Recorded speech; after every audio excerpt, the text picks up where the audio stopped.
embedded system. It is an extension of the last subject, microcontrollers. So almost say 2-3 chapter would be exact same as last semester. Programming especially in the controller based parts, interfacing also would be same. The difference between the last subject controller and this subject is that this year we have to work in C language. Last time we have worked in the assembly language.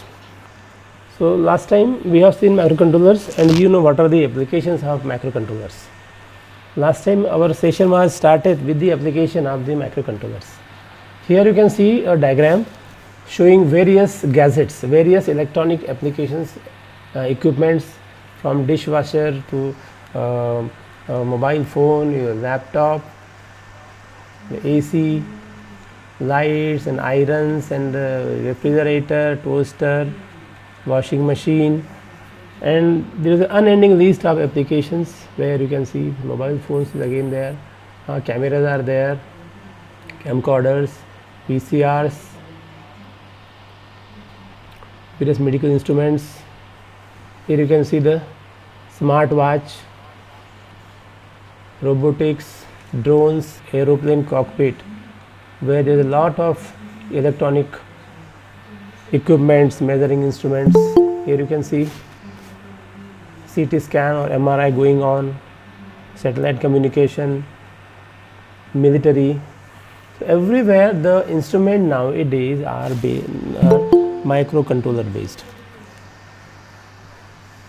They are full gadgets with the help of the microcontrollers, computers, memories. And nowadays you know these are the various gadgets which are very popular, and everywhere you can now see these gadgets. There are different areas of applications. I cannot name the actual instrument. Every instrument you name and it is made up of embedded system or some device designed using the microcontrollers. So the devices which are designed with the help of microcontrollers as the main part, as the heart of the system, are basically known as the embedded system. Means in such systems the microcontroller, the memory, the programs are embedded as a part of this. So we can define an embedded system as a microprocessor or microcontroller based system designed to perform one or more dedicated tasks, dedicated functions with real time computing constraints. Every word in this definition has a lot of meaning. First thing is that it is MUSI based system. Then it is designed to perform generally dedicated operation. Maximum time one operation is performed, sometime more operations can also be performed, and then with real time computing constraints, means it does not have very large power, it has sufficient enough power required for that gadget. It is not like a computer, everything is made up of computer, is very expensive thing. The computing constraints are such that the computing should be faster, fast enough so that my work is done efficiently, and the system should not be very expensive also.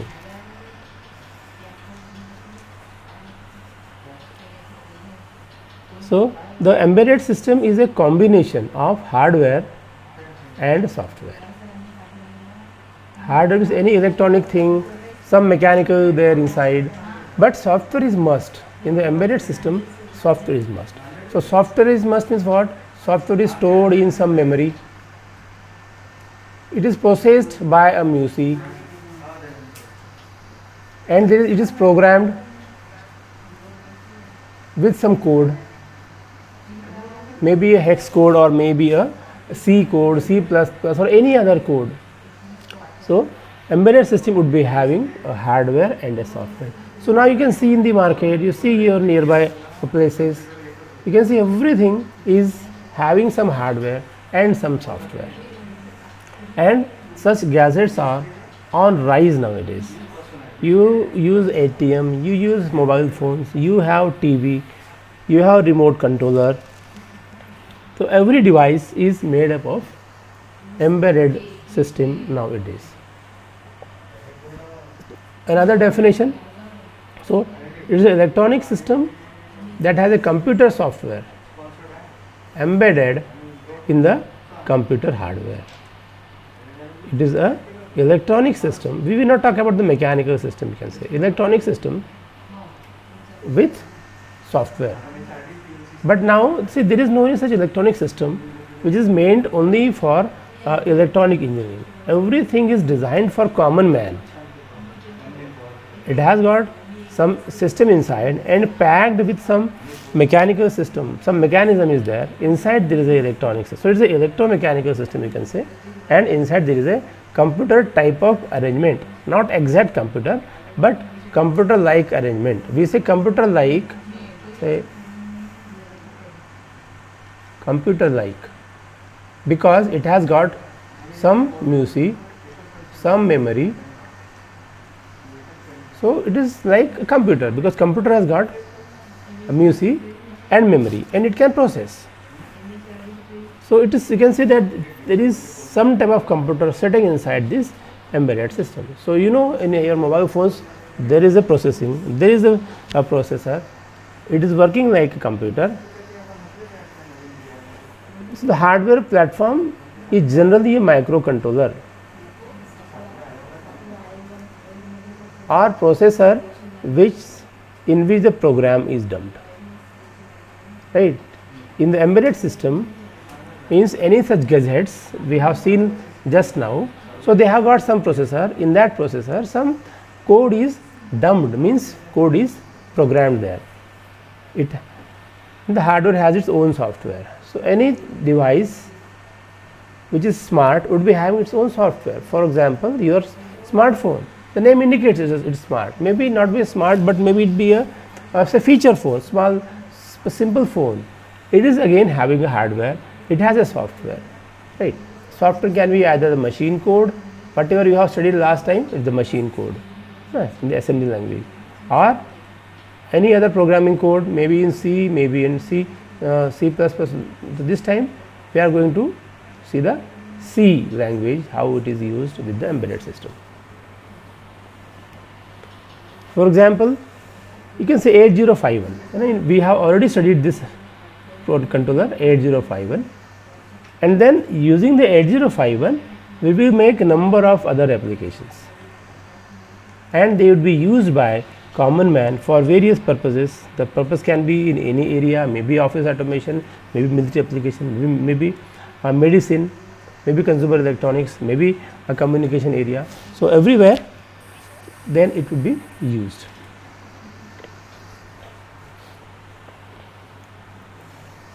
Now one special thing is to be taken care of in the embedded system. That is what? The embedded system, the embedded product must be cheap. It cannot be expensive. If you want to have a handset, you want it to be cheap, you want it to be efficient. No. So the devices must be optimized to reduce the size. For example, if you see your handset, the size should be small, the cost should be less, the weight should be light. These are the requirements. I cannot use everywhere my computer to design. The computer itself is costing rupees 40,000 rupees. Device will cost much bigger than that, more than that. So I have to design the embedded system in such a way that it will function properly, efficiently, but it will be small in size, less in cost, low in weight. And another criteria is this: reliability should be good, means it should function properly, it should not do any malfunction, any mistake, and it should be giving me high performance, means faster, it should be faster. It doesn't mean it should make any mistakes. For example, a person is very fast, he can drive very fast, but then he cannot control his operation and he can commit accident. So what we want here, a fast operation without any mistakes, without any malfunctioning. So in the embedded system, there will be number of restrictions. So embedded system will be optimized for size, cost, weight, reliability, performance. So design is important because the various criteria are contradictory. A thing which is more in power would be more expensive, but what I want, size should be less and cost should be less, weight should be less and power should be more. So these two things are contradictory, but still I have to design for that, and people are doing it. That is why you are observing nowadays that in the market everything is now digitized, everything is based on the embedded system. Some previous year ago we had no gadgets which are now available. Now we know thermometer is digital, the pressure gauge is digital. You go for BP measurement in the hospital, the BP meter is also digital. In the pandemic, in this corona, you have seen there are thermal scanners. Everywhere you go, people scan you through a machine. There will be a torch and the sensor will throw some light and then measure the temperature very fast. What is that? That is a very nice example of embedded system.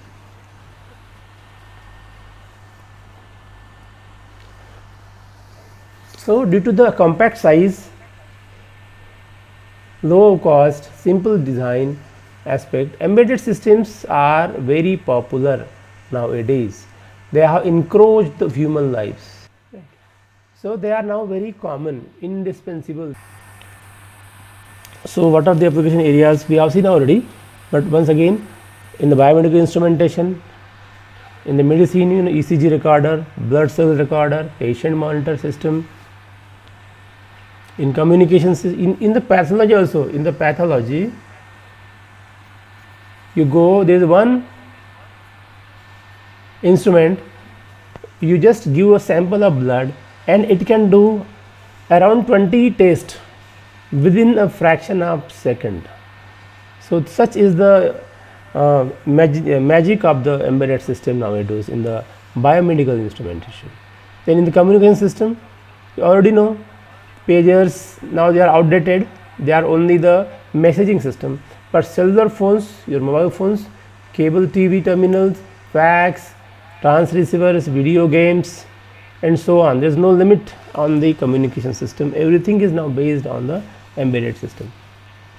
Then the peripheral controls of a computer. One computer has got a keyboard. So keyboard is an independent system. Keyboard is an independent embedded system. Keyboard has got its own controller. DRAM, internally there is a RAM, memory controllers, DMA controller, direct memory access controllers for a fast transfer of data from one device to other. Say from your pen drive to your hard disk you want to copy. So who is copying? Copying is done by another device, not by the computer, but by a DMA controller, direct memory controller. Printer, printer. So printer is an embedded system, very complex embedded system. It has got a controller, LAN controller, disk drives, hard disk.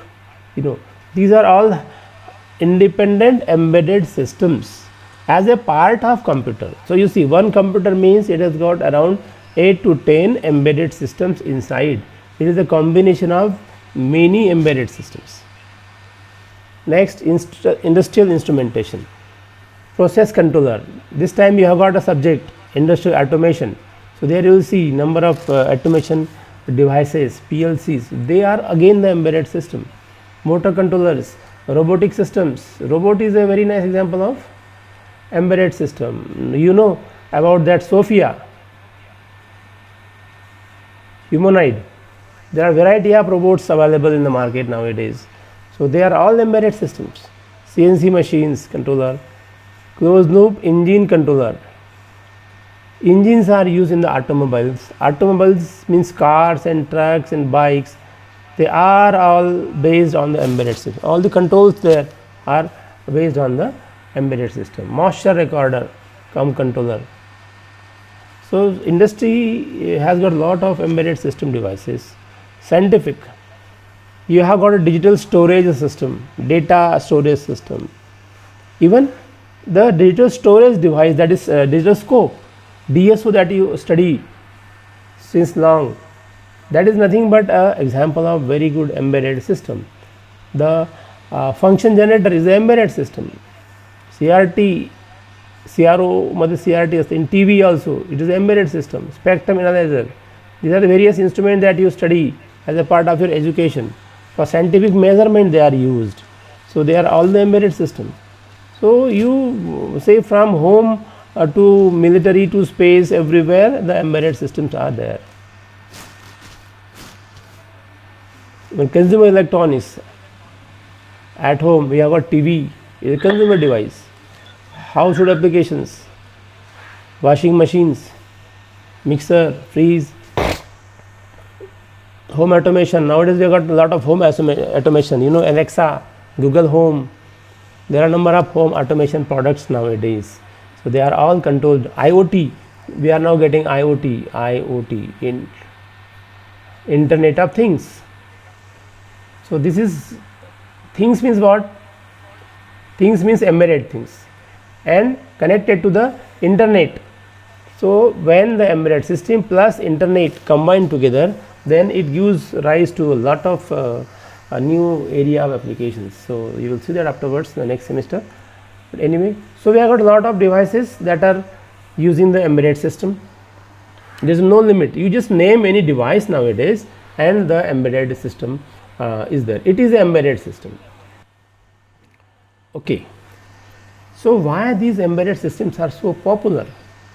Why the world is now getting towards the digitization and the embedded system? Because they are so nice to work, they are so sophisticated, and they are so easy to operate. Anybody can operate. They are nice to operate, they are comfortable, they don't make any mistake also. So advantages of embedded system. This would be a question in the examination. I am talking means there would be a examination, like there would be a question like what are the advantages and disadvantages of embedded system. So you can answer them, you can note down these things in short. So first point is the design and efficiency. The central processing core in the embedded system is generally less complicated. It is not that every embedded system has got Intel inside, Intel computer. No, it can have 8051, 8052, depending upon the need. Last year we have seen various type of microcontrollers. They have got their own features, how much RAM is there, how many IO pins are there, how many other functions are there, how many timers are there. So the embedded system uses the processor or the controller which is required enough for that design, not very expensive, not very powerful, not less powerful, right? And based on that the design is very easy, because the controller has got everything. It has got the processor, it has got the RAM, it has got the port, the timer, the interrupt, communication. So one chip you have, and over that you can design any embedded system. And as the art is cheap, so the embedded system also become cheap. As very less devices are there, very less chips are needed, so efficient, the design become efficient and the performance is better. Their power also, consumption is also low. They need very less interconnection because everything is inside. We don't need to interconnect further, and that is why the size of the system becomes less. It will occupy less space, and it would be consuming less power and perform better. Another, accessibility. See, you know that the embedded system cannot be repaired much. Now they are so sleek, they are so small, they are so compact, it is difficult to repair them. So what is done? The care is taken in the design only. The design is such that they won't damage or they won't malfunction. And in fact, if they malfunction, then the programming is such that they can be updated and the malfunctions can be removed in the newer version of the application. You might be aware of the mobile phones. Every now and then there is update. Every app, if you see, after some time there is an update. Why? They remove the bugs of the system with the help of the proper software design. So nowadays the things are such that the softwares are used to modify the internal work of the system. The next thing is maintenance and reliability. These devices I have already discussed. Embedded systems are easier to maintain. Somebody will say easier to maintain, somebody, I just now said it is difficult to maintain. Now I am saying easier to maintain, because why? They are software based and they are designed in such a way that you don't need to solder them. They are mounted on one on another. If you go to the market and you see your mobile phone mechanic, how he does, generally the soldering is not needed. The things are fitted in such a way that only the screw, the things are attached very effectively, and not much maintenance is needed, only the software maintenance or replacement is needed. And you know that the systems are highly reliable. If you don't function, you have to change. But generally embedded systems are having the characteristics that they are highly reliable. Then the cost factor is there. The cost, the embedded systems are less in cost. They are designed in bulk and designed with utmost care that the cost would be less. It is good for mass production with improved quality. To the mass production, the cost is less. Redundancy. What is redundancy? Redundancy is, say, you can say it is a repetition of work or standby operation. Means if something goes wrong, then another thing will come in picture and that will take care of. Such redundancies are not there. So what it will do? It will be making the cost cheaper. Power. Generally embedded systems are battery operated, portable. So the design is such that the power consumption would be less, and the technology is now improving. Battery power is getting more and more, and the instruments are getting less power savvy. The power supply generally in the systems are 3.7 volt. You know the batteries of the mobile phones.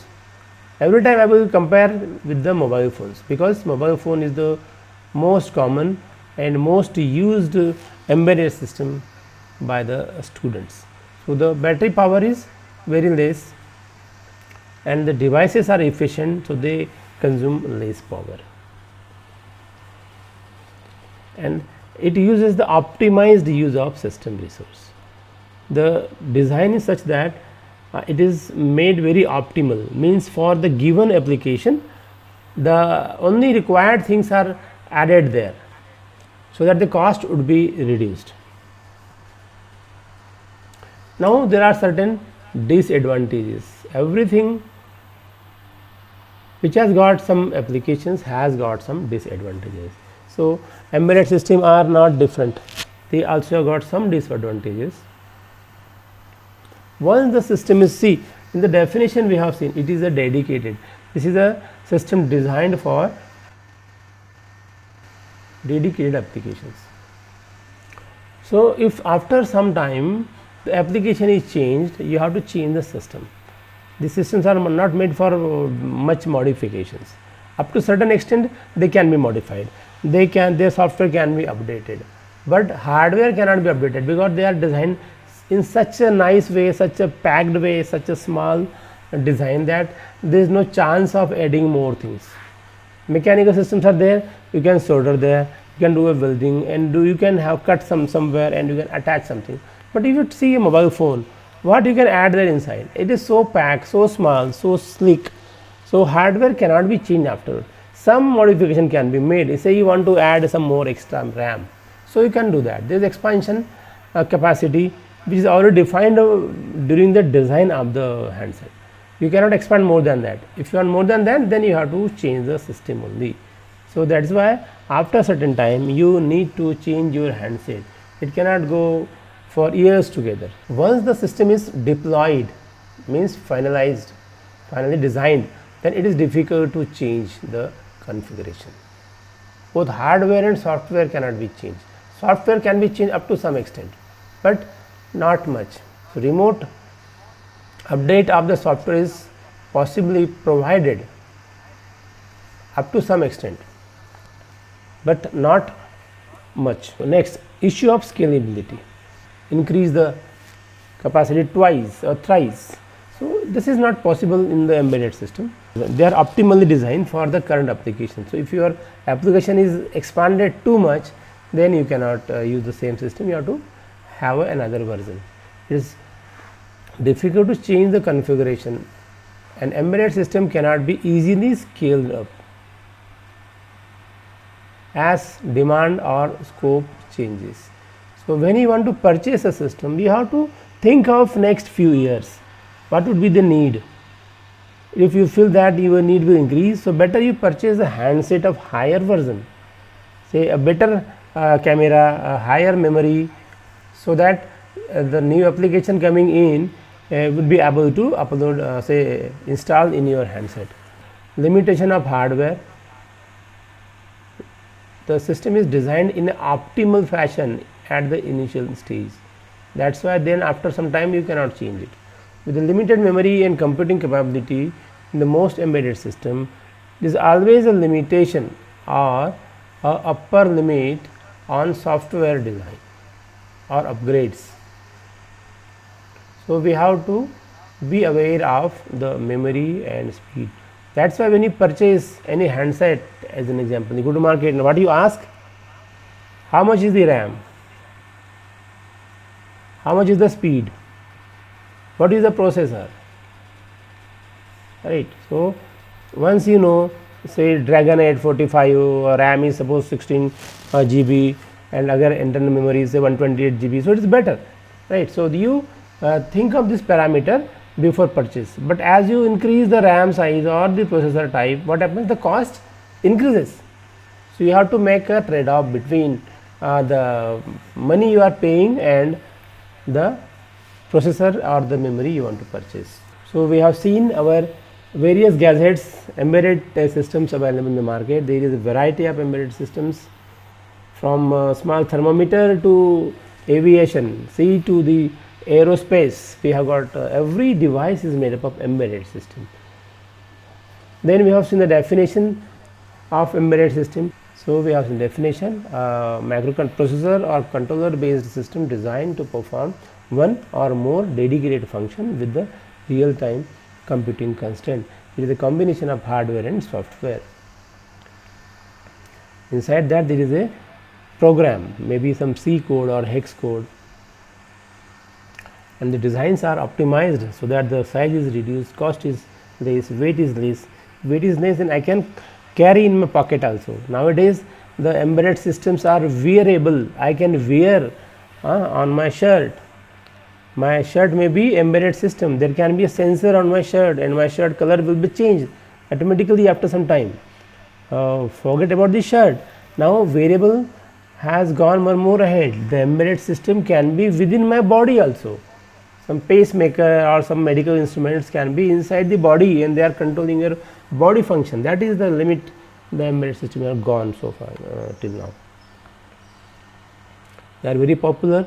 They are used in various applications like biomedical instrumentation, communication system. In the computer there are number of embedded system inside, industrial instrumentation, scientific applications, and then in the consumer electronics, in the household applications, in the biomedical system already we have talked, and the home automation. So there are number of applications of embedded system. Then we have seen the advantages of embedded system. The design is very nice, very efficient design, accessibility, maintenance is there, and reliability systems are there. The cost is very less in the embedded system. That's why people purchase. People purchase embedded system nowadays. Redundancy is not there. It is very low power consumption device. They are generally optimized for the system resources. Of course, there are some advantages of the embedded system, like it is difficult to change the configuration and the features of embedded system. They are not scalable. The design once done, once it is deployed, then we cannot expand afterwards. For that you have to purchase a new embedded system only. There is a limitation of the hardware. Once it is designed, not much upgradation is possible, and applied to a specific purpose. They are made for a specific application, right? The embedded systems are designed to be dedicated systems. So a system designed for one application cannot be used for another application, but up to some extent they can be done. Nowadays a TV can also have a sensor, and TV can have a camera also. TV was basically a output device, but in the smart devices a TV can have a sensor. Like my laptop has got a very small camera, so he can record me also. It is recording me. Some of the features of the embedded systems are already used by you, only the thing is that you don't know what you have used, right? So it is a very interesting thing that whatever you are going to study is already handled by you, right? So practical first and the theory next. So that makes the subject very interesting and very interactive. Moreover, this subject is very important from the point of view of your career ahead. In the market now everything is digitized, so everything is embedded system. So embedded system is a hot area, right? So next time we will go in more depth regarding the embedded system. So thank you for today.